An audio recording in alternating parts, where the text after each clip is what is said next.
To err this human, to forgive, divine, said English poet Alexander Pope. But can it be considered an error when it's habitual or intentional? And how do you forgive these sinners when they don't show even an ounce of remorse? For sure, killers are sinners, but do not deserve forgiveness. Imagine walking on the street and bumping into someone on their phone and not even bothering with a simple or even muttered sorry. You'll be irritated, not so much as enraged, but notably irritated. Now, imagine homicide or murder suspects at court shedding tears claiming that what they did was in the heat of the moment and are regretful for what they did. That's when you get enraged and resentful, especially when you knew the victim, much more so if it was someone dear to you. Now, let's take it a step further. What if a vicious killer doesn't show any remorse at all? Whether the victim is a person known to you or not, you'll definitely abhor said murderer. Perhaps some, especially the people close to or following the case, would even feel so much hate that they'd wish they could kill as well. The following are just some of the long lists of killers who did not even once, show remorse for their crimes. Not in front of the victims' families, not in front of the judges, and not even in the court of law, even when faced with serious charges and years of imprisonment. No, these banes of society do not deserve to be called human at all. Number 1. Karl Panzram. I am not the least bit sorry. I have no conscience, so that does not worry me. I don't believe in man, God, nor devil. I hate the whole damned human race, including myself. These are the chilling and completely despicable words uttered by serial killer Karl Panzram. For 18 long years, no one knew his name or anything about him, and the fact that he was a one-man crime wave, robbing, raping, and murdering people from coast to coast. In the end, he traveled to 30 different countries, with no one the wiser of his heinous crimes. No one had the slightest notion that all the crimes in different states were the work of a single person, if he can be called that. It was in November 1928 when everything came to light. It was then that the 38-year-old felon boasted about his life's work. He proudly shared all the nitty-gritty details of his assaults and murders, justifying his acts with his twisted life philosophy. Well, since the literal meaning of philosophy is the love of wisdom, it's ironic to refer to his twisted belief as philosophical.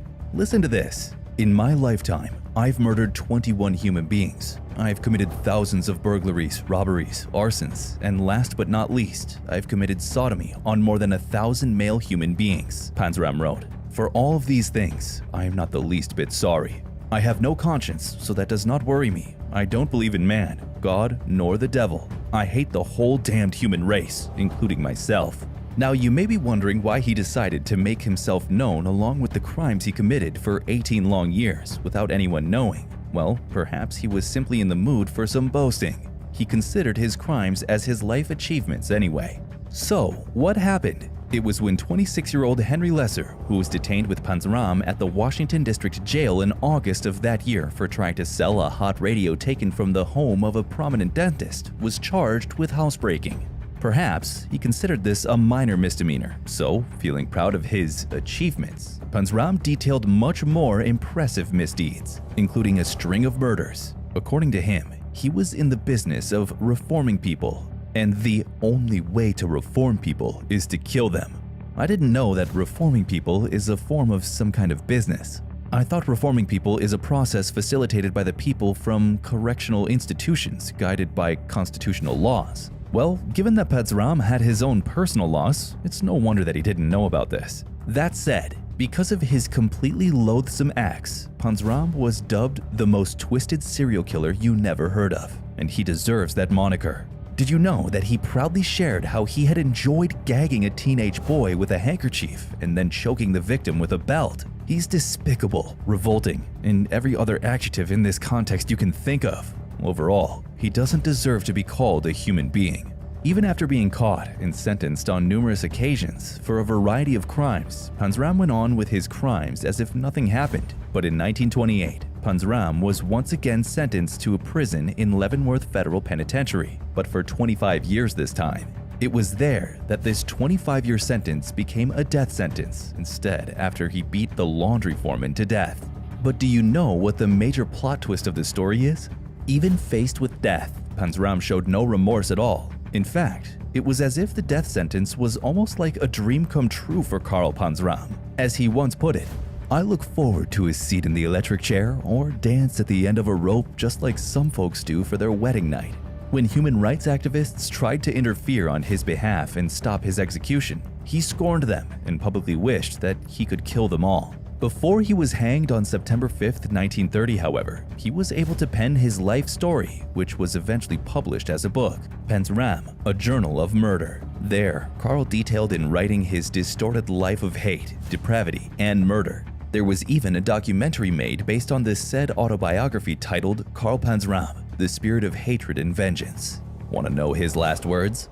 "Hurry it up, you Hoosier bastard. I could kill a dozen men while you're screwing around."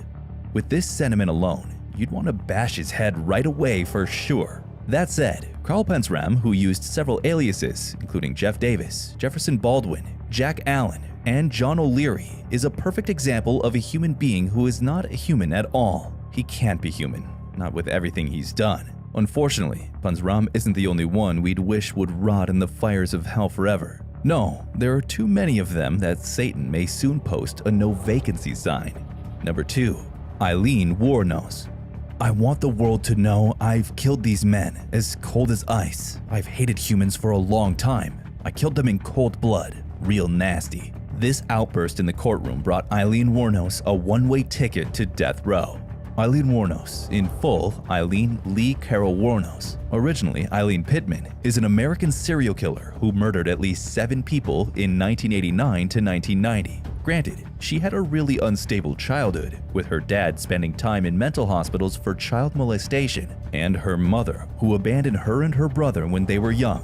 Her grandparents, whom they were left with, were not any better, as her grandfather was said to beat her while her grandmother was an alcoholic. Because of this, Wuornos began trading sexual favors for money, beer, and cigarettes at 11 and was kicked out of the house at 14. It was then that the worst began turning to the worst. Still, that does not justify her crimes. Prior to the killings, Wuornos was imprisoned in 1974 for driving while intoxicated and for firing a gun from a moving vehicle. She subsequently was arrested numerous times on charges that included armed robbery, check forgery, and auto theft. In 1989, Wuornos started posing as a hitchhiking prostitute and killed 7 middle-aged male motorists and left their bodies along the highways of Florida and southern Georgia. Some speculate that she may have killed an 8th motorist in the same period. Because of this, Wuornos was named America's first female serial killer in 1991 after she was arrested and admitted to the killings. However, she claimed that she acted in self-defense after the men assaulted her. What actually happened, and who were the victims? From late 1989 through late 1990, the bodies of 7 middle-aged white men were discovered in Central Florida. The assailant, unknown at the time, had robbed all of the victims before shooting them to death and stealing their cars. The first victim was shop owner Richard Malloy in 1989, a 51-year-old white man who picked up a prostitute along Interstate 75 in Florida to engage in sex for pay. His body, shot multiple times in the chest, was discovered by a Volusia County deputy several miles away from his abandoned car. Another body shot 6 times in the torso, that of 43-year-old construction worker David Spears, was found June 1, 1990, in Citrus County. Only a few days after Spears' body was discovered, the body of 40-year-old part-time rodeo worker Charles Carskadden, shot 9 times in the chest and stomach, was discovered in Pasco County. Unfortunately, the list goes on. All the victims, though, were found on the cold, hard ground, shot in the head, back, and/or torso.